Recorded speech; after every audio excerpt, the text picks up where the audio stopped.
स्वागत, आप देख रहे हैं कहानी कुर्सी की। आज अम्बेडकर जयंती है, आइए उसकी अब बात करते हैं। भारतीय जनता पार्टी को दलित विरोधी बताती रहते हैं विपक्ष की सारी पार्टियां और कांग्रेस पार्टी खास करके, और बीजेपी की कोशिश रहती है कि ये बताया जाए कि बाबा साहब अम्बेडकर का और कांग्रेस का तो कभी कोई अच्छा संबंध रहा ही नहीं, ये तो हमेशा अम्बेडकर के खिलाफ चलने वाले लोगों में से थे। आज इस पर एक नया स्टेटमेंट मोहन भागवत जी का भी आया है, संघ प्रबुद्ध का। उन्होंने याद कराया कि महाराष्ट्र में कराड़ की बात है, शाखा में एक बार अम्बेडकर साहब भी आए थे। तो आज का दिन है, तो आइए अच्छी इस पर बहस की जा सकती है। बाबा साहब अम्बेडकर और आरएसएस के रिश्ते, अम्बेडकर और बीजेपी, और कांग्रेस और अम्बेडकर, इनका क्या संबंध रहा। तो मैं आपको 3 बयान इसमें दिखा रहा हूं। योगी आदित्यनाथ का भी आज बयान आया। उन्होंने कहा अम्बेडकर सामान्य पुरुष नहीं थे, वे एक महामानव थे। तो नरेंद्र मोदी, मोहन भागवत, योगी आदित्यनाथ, इनकी बात सुनिए आप, और उसके बाद कुछ और खबरें उत्तर प्रदेश से, उसकी बात हम करते हैं। सुनिए। जब तक बाबा साहब जीवित थे, कांग्रेस ने उन्हें अपमानित किया। दो बार उन्हें चुनाव हरवाया। कांग्रेस की पूरी सरकार उनको उखाड़ फेंकने में लगी थी। उनको सिस्टम से बाहर रखने की साजिश की गई। जब बाबा साहब हमारे बीच नहीं रहे, तो कांग्रेस ने उनकी याद तक मिटाने की कोशिश की। 1924 में 1924 नहीं 34 में डॉक्टर अंबेडकर कराड़ की शाखा पर आए थे। कराड़ महाराष्ट्र में, सातारा के पास। तो उसके स्मरण में वहां की शाखा ने अभी एक कार्यक्रम संपन्न किया, और डॉक्टर बाबा साहब अंबेडकर संघ की शाखा पर आए थे, तो उसका समाचार छपा। उस समय तिलक जी का चलाया केसरी था। तिलक जी तो नहीं थे, केसरी चल रहा था। उस केसरी वृत्तपत्र में वो समाचार छपा था, जिसमें डॉक्टर साहब बाबा साहब अंबेडकर का शाखा पर जो भाषण हुआ, उसका 3 पंक्तियों में वृत्तांत दिया था कि उनका भाषण हुआ, जिसमें उन्होंने कहा कि कुछ बातों में हमारे मतभेद है, तो भी संघ को मैं अपनत्व के भाव से देखता हूं। क्या एक सामान्य मनुष्य विपरीत परिस्थितियों में एक गरीब घर में पैदा होकर के और दुनिया की उच्चतम डिग्री हासिल करके उन कोटि लोगों के जीवन में जो वंचित थे, अभाव से ग्रसित थे, जिनके साथ मानवीय व्यवहार भी नहीं हो पाता था, उन लोगों के न्याय की पुरोधा के रूप में लोगों के लिए पूजनीय बन जाए। आज की पीढ़ी इस बात को सुनती है, दुनिया इन बातों को सुनती है, तो उन सबको लगता है कि एक सामान्य मनुष्य नहीं बल्कि एक महामानव रहा होगा, और वो महामानव कोई और नहीं, डॉक्टर भीमराव अंबेडकर। अब इस पर हम लोग बात करेंगे। मैं आपको, क्योंकि बाबा साहब की बात चल रही है, उनकी लेगेसी की बात चल रही है, तो इनको ये बात करनी चाहिए कि आज देश में दलित समाज का सबसे बड़ा चेहरा, सबसे बड़ा नेता कौन है। तो चूंकि हम उत्तर भारत में बैठे, तो स्वाभाविक तौर पर कुछ नाम याद आते हैं। काशीराम जी का नाम याद आता है, आज मायावती जी हैं, उनका नाम याद आता है। कांग्रेस पार्टी के अध्यक्ष मल्लिकार्जुन खड़गे साहब दलित हैं, उनका नाम याद आता है। क्या आज दलित राजनीति करने वाले जितनी भी बड़ी शख्सियतें हैं, उनके पास वो मॉरल अथॉरिटी है कि वो दलित समाज का नेतृत्व कर रहे हैं, ये वो कह सकें? इसकी बात हम लोग करेंगे। बसपा में आज एक नया प्रकरण चल रहा है। मायावती जी ये तय नहीं कर पा रही हैं कि उनके बाद उनकी पार्टी में नंबर 2 की पोजीशन पर कौन रहेगा। वहां भी दलित वोट का ही मामला है। अब मायावती जी ने पहले अपने भतीजे को आकाश आनंद को अपना उत्तराधिकारी बनाया, फिर आकाश आनंद को ज्यादा भूल गए पिछले लोकसभा चुनाव से पहले, तो उनको हटा दिया, फिर उनको वापस ले आया गया, फिर उनको हटा दिया गया, अब फिर उनको वापस लाया गया। ये तीसरी चौथी बार हुआ। और अब उन्होंने ये कहा है, मायावती जी ने, कि इन्होंने सार्वजनिक रूप से माफी मांगी है मुझसे कि ये अपने ससुर के कहने में आकर के पार्टी के पक्ष में काम नहीं कर रहे थे, इसके लिए उन्होंने माफी मांगी है और भी हमारी पार्टी के लोगों से मिलकर ये खेद प्रकट करते रहते हैं, तो मैं इनको एक मौका दे रही हूं। लेकिन इनके ससुर के लिए हमारे दरवाजे हमेशा के लिए बंद हो गए, तो अब उनको पार्टी तो सौंपना ही है किसी को। और सब जानकार लोग कहते हैं कि वो आकाश आनंद के अलावा और कोई हो नहीं सकता, लेकिन फिर भी वो क्या मैसेज देना चाह रही हैं, इसकी बात भी हम लोग कर लेंगे। तो आज सवाल सब ये है कि बाबा साहब किसके, बाबा साहब की लेगेसी किसके पास है? समीर जी, क्योंकि अभी मोहन भागवत जी की बात सुना दी, तो उन्होंने कहा कि बाबा साहब तो आत्मीयता के भाव से देखते थे संघ को।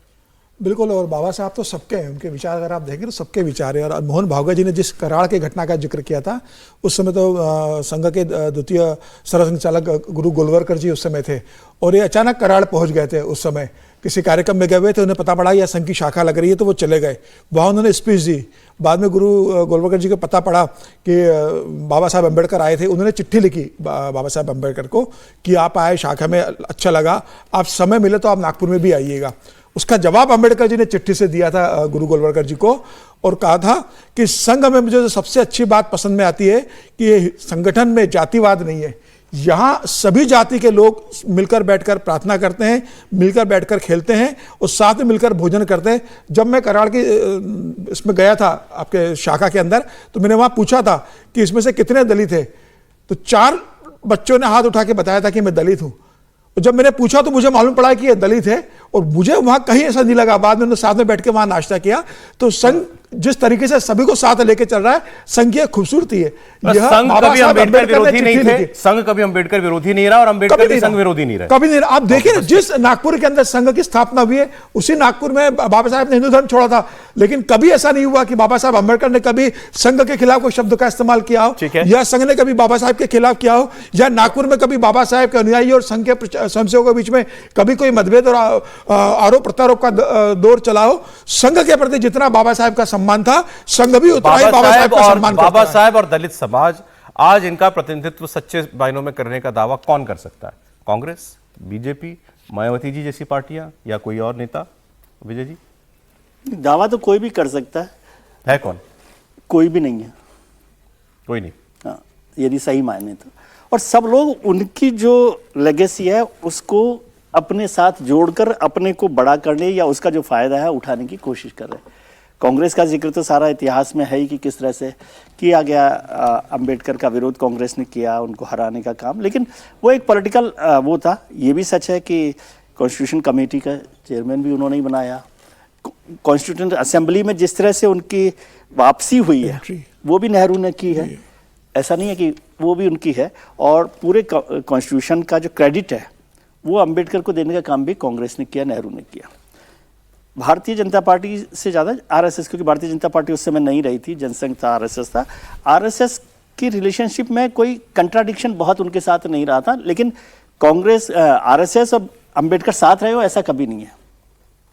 कांग्रेस और अंबेडकर साथ रहे आज ये कह सकते हैं? नहीं, वो तो साथ नहीं रहे, वो अपनी पॉलिटिकल पार्टी अलग से चलाते रहे नेहरू कैबिनेट में, लेकिन कैबिनेट में रहे, लेकिन उनकी पार्टी अपनी अलग से चलाते रहे। रिपब्लिकन पार्टी अलग बनाई। देखिए, जब हम कहते हैं अंबेडकर साहब की लेगेसी, मेरे मन में 2 ही बातें आती हैं। एक, इस देश में किसी के साथ भेदभाव नहीं होगा, और दूसरा, तुमको ये हमने संविधान के नाम पर एक किताब दी है, लेटर एंड स्पिरिट में इसका पालन करो।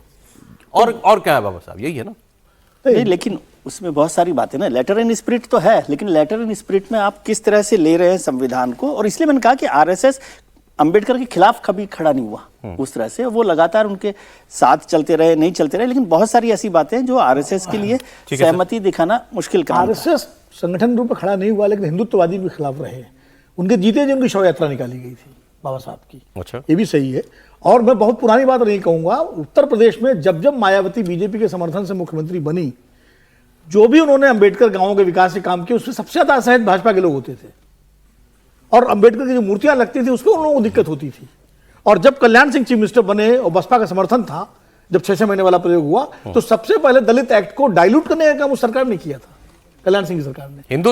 हिंदुत्ववादी और अम्बेडकर साथ साथ नहीं चल और सकते, लास्ट जो था, जब अटल बिहारी वाजपेयी प्रधानमंत्री थे, तो उनकी कैबिनेट में थे अरुण शौरी, जिन्होंने वर्शिपिंग फॉल्स गॉड लिख के बाबा साहब के बारे में क्या क्या नहीं लिखा था। उनको भगवान मत बनाओ, मोटा तौर पर। नहीं, बहुत उस किताब में तो बहुत कुछ होगा। वर्शिपिंग फॉल्स गॉड्स मतलब वो बाबा साहब कोई कह रहे थे, उनको अंग्रेजों का वो सब बताया गया था।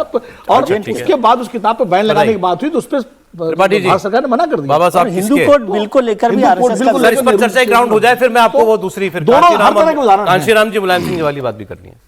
सौरभ जी, अंबेडकर जी का विरोध हिंदुत्ववादियों ने किया था, ठीक वैसे ही है जैसे आज भी कई हिंदूवादी लोग अपने को कहते हैं और वो नरेंद्र मोदी को, योगी आदित्यनाथ को हर दूसरे दिन विरोध करते रहते हैं। ये थोड़ा भ्रम वाला हो जाता है। जिस कालखंड में है तो उसको आपको समझना है कि आज के समय में भी ढेर सारे हिंदू संगठन के नाम पर वो योगी आदित्यनाथ का और नरेंद्र मोदी का विरोध करते हैं, कहते हैं कि ये फलाना काम ये ठीक नहीं कर रहे हैं, ढमाका काम ठीक नहीं कर रहे। लार्जर स्कीम में क्या है? अब आप कहते हैं किसके हैं बाबा साहब अम्बेडकर, तो समीर जी ने अच्छा दिया, सबके हैं।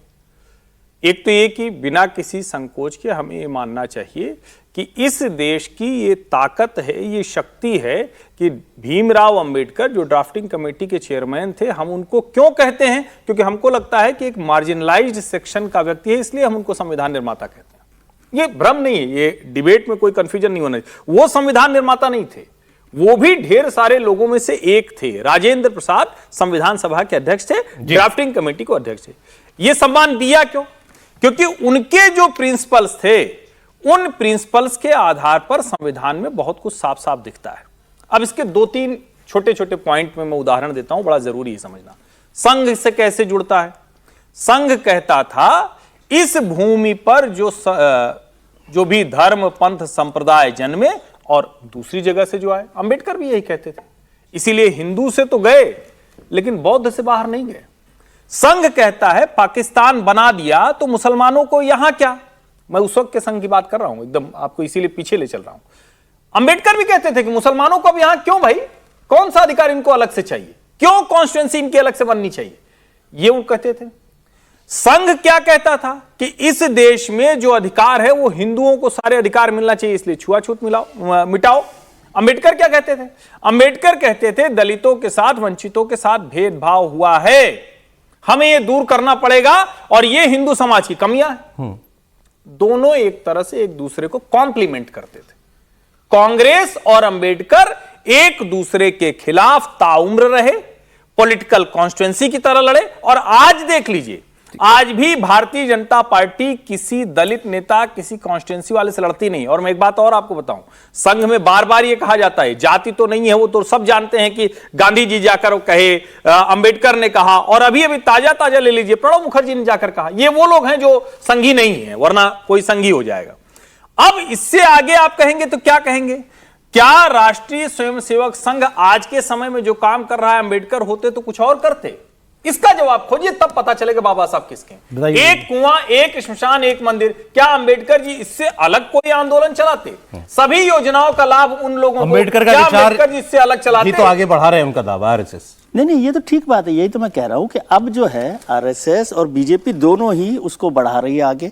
और नरेंद्र मोदी सरकार ने तो, यदि आप एग्जीक्यूशन के लेवल पर देखें तो अंबेडकर के जो पंचतीर्थ बनाए वो भी उन्होंने बनाए, वो महू हो, चाहे नागपुर हो, या वो दिल्ली का अलीपुर रोड हो, या लंदन हो, तो वो सब भी उन्होंने काम किया। और आज दलितों की संख्या सबसे ज्यादा भारतीय जनता पार्टी के साथ है, इसमें भी कोई बात नहीं। लेकिन शुरुआती दौर की मैं बात कर रहा हूँ कि और ये जो अभी हर्षी ने बात की, वो तीनों बातें ठीक है, लेकिन वो आइडिया एक था पॉपुलेशन एक्सचेंज का, वो आइडिया अंबेडकर साहब का था। अब आज हम उस पर चर्चा नहीं करते, फुल एक्सचेंज होना चाहिए। हाँ, किस तरह का होना चाहिए, वो भी बहुत बड़ी बात है। राहुल गांधी की बात, क्योंकि अभी बात हम करें, अभी अधिवेशन में एक बात और जान लेनी चाहिए कि दीक्षा भूमि पर जब बुद्ध धर्म में परिवर्तन किया उन्होंने, हिंदू से बौद्ध बने, उससे पहले वो इस्लाम भी अपनाना चाहते थे लेकिन इस्लाम नहीं अपनाया, उसका भी उन्होंने बहुत लंबा जिक्र किया।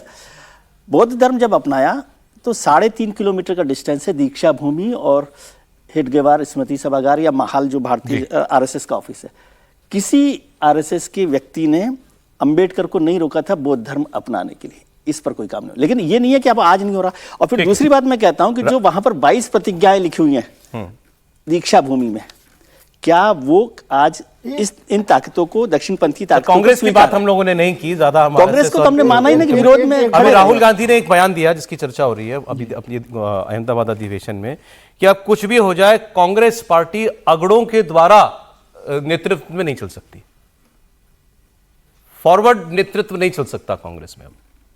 सर बताएंगे, मैं इसमें बस एक लाइन बता दूं। आप ही बता दो। नहीं, आप एक लाइन बोल दो फिर मैं बोलूंगा। प्रयागराज में संविधान सम्मान सम्मेलन के पहले बाकायदा इस पर चर्चा हुई, और चूंकि कांग्रेस के बड़े नेता के मुंह की बात मैं बता रहा हूं, उन्होंने कहा, राहुल गांधी ने बहुत स्पष्ट कहा, विशेष करके ब्राह्मणों को लेकर, कि इनको हमें कुछ नहीं देना है, इनको हमने बहुत कुछ दिया लेकिन इन्होंने हमारा साथ छोड़ दिया। ये रेफरेंस के लिए। चलिए, वो- कांग्रेस और अंबेडकर पे थोड़ी अब उन बात नेता करें। ने ब्रेक क्या का बोला, समय हो राहुल गया। गांधी ने क्या कहा इस पे, चूंकि मैं वहां था, नाहर जी थे, वो नेता रहे होंगे। देखिए, कांग्रेस और अंबेडकर के संबंध जो है बहुत ही विरोधाभासी रहे, दिलचस्प रहे।